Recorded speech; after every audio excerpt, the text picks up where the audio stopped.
العبري. انا اقول لك شيء خطير وخطير جدا. خلال حرب 1967 يدعون انهم شاركوا في الحرب يا اخي اسد. نعم. بانهم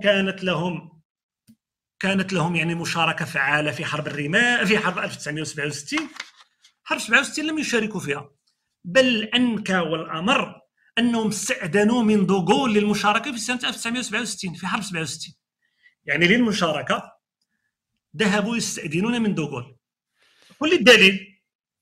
هات الدليل. تفضل. انا اعطيك يعني الشهاده ديال رضا مالك الذي كان سفيرا في فرنسا.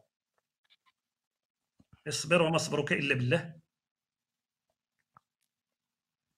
نشف طريقي بهذا المعلومات يا دكتور، اول مره اسمعها.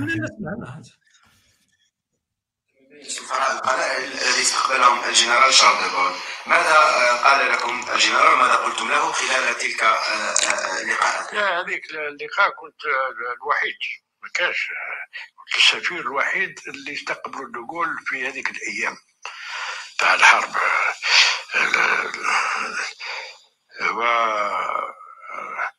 وكانت مهمتي ان اخبره بإرادة الجزائر أو بقرار الجزائر إرسال وحدات من الجيش الوطني بارك بهذه الفكرة هذه، لأن علمت الرئيس بومدين خليه فهموا ديغول على كل حال، نعلموه بالقضية هذه باللي نرسلوا وحدات من الجيش إلى مصر الشقيقة تضامنا مع مصر.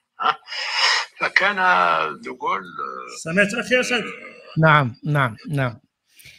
انه يعني استشاروا ديغول للمشاركه في سنه 1967.